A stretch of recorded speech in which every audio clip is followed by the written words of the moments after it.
do the rich people cringe and say, don't tell them that, Robert? Yes. Don't tell people what you know. Right. Keep them poor. So my father was the head of education, PhD, all that stuff. I go home and ask him, said, why don't we learn about money in school? And he looked at me and says, because the government doesn't let us teach that subject. The government tells us what we can teach and what we can't teach. And I thought that was strange. And I said, but aren't we going to school to learn about money? He says, no, your job is to get a job. I said, but you get a job to earn money. He goes, no, you're supposed to just get a job. I went, no. Isn't the purpose of a job to earn money? He goes, you're correct. I said, so why don't I just learn about money? I can skip the job part, you know? And he got flustered and he said, if you want to learn about money, why don't you ask your best friend's father about money? And I said, why? That's Mike. So why ask him? He says, because Mike's father is an entrepreneur. And I said, what are you? He says, I'm an employee. I'm a government employee. I went, oh, what's the difference? He says, the difference is an entrepreneur must know about money, or they're no longer entrepreneurs. And he says an employee doesn't have to know anything about money because the government will take care of them, the company will take care of them. So I'm all confused.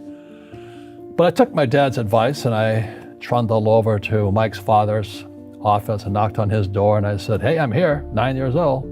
Teach me about money. He says, beat it, kid, you know. But that's where the story of Rich Dad, Poor Dad started. And finally, through persistence, my rich dad started teaching me about money on one condition. And that condition was he would never pay me. He says, the moment I pay you, you think like an employee. He says, that's the trap. Entrepreneurs work for free.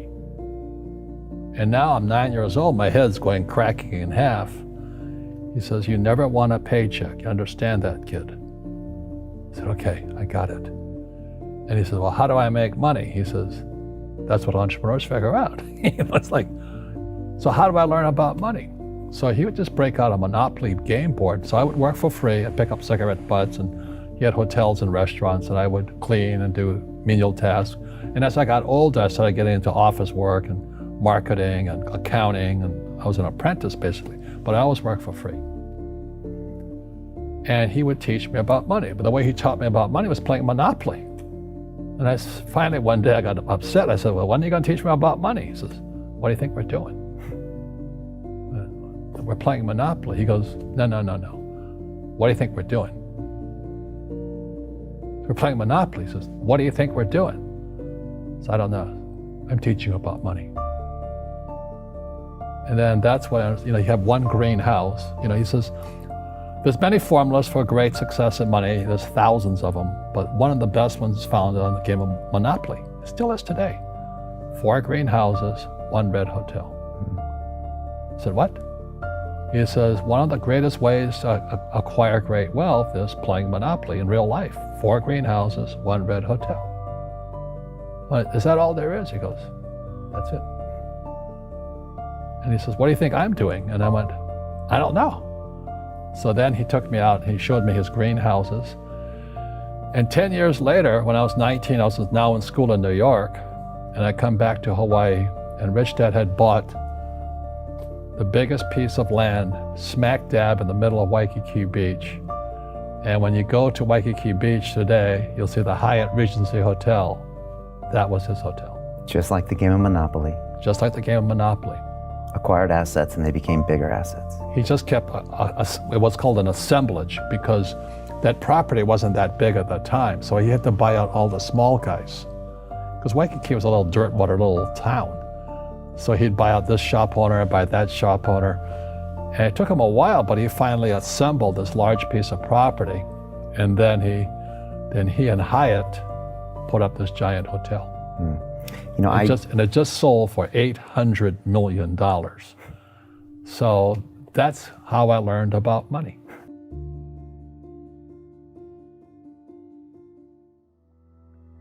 I've had financial crashes. I've had people stab me in the back, but they're all good because I grow from it. That's spirituality. Right. People who are afraid of making mistakes, like they teach in school, they don't ever grow. Because spirituality is there's good and there's bad, there's right and there's wrong, there's up and there's down. Most people only want to be right, they only want to be positive. Well, you can't have that. That's not reality. Well, I wasn't poor by most people's standards, but I came from a family with a poor attitude, if you know what I mean. Because rich, poor, middle class, poverty starts with a fundamental attitude. Poverty is passed on. It's taught in your families. And middle class is taught in families. And so the people right now who are sitting at home, who are struggling financially or worried about money or unhappy, they may be making a lot of money, but unhappy with what they're doing, it was probably taught to you. Your super ego was taught, get a job, work hard, or you'll never be rich, or the rich are evil, or whatever. The school system will never teach you about money. The school system was designed to teach you to be an employee, which is important, or a doctor or a lawyer, a specialist, but never about money. And what most people lack is real business knowledge, like accounting, like debt, like taxes. You got to know that stuff, but they don't teach it in school to anybody. So, and then when people ask me, how did your rich dad learn this when your poor dad, a PhD, didn't? And the answer is very simply, my rich dad, who's my best friend's father, his father died when he was 13. So his rich dad had this family business at 13 to run. So he had to drop out of school, which was his blessing. There's blessings, and sometimes a blessing doesn't look like a blessing, but it turned out to be a blessing. And then his teachers became his bookkeeper, his accountant, his attorney, his banker, his real estate agents. So he has what I call real teachers, not these fake teachers in school. You see, most teachers in school, they're out of ethics. They teach subjects they themselves don't practice. I asked the teacher, I said, I'm in my third year of calculus now. It was called strength of materials. I said, am I ever going to use this stuff? He goes, no. I said, why do you teach it? He says, because I get paid. I said, do you ever use it? He goes, no. And that's why, you have to, in life, one of the things I suggest to people, you got to find a real teacher versus a fake teacher. And a fake teacher is somebody who doesn't do what they teach. And a real teacher is doing what they teach every day. So my accountants, my attorneys, they're in it every single day. That's how I learn, because every day I'm solving problems in my business. So I have accountants and attorneys and bankers and all these people on speed dial because I'm solving problems with my team.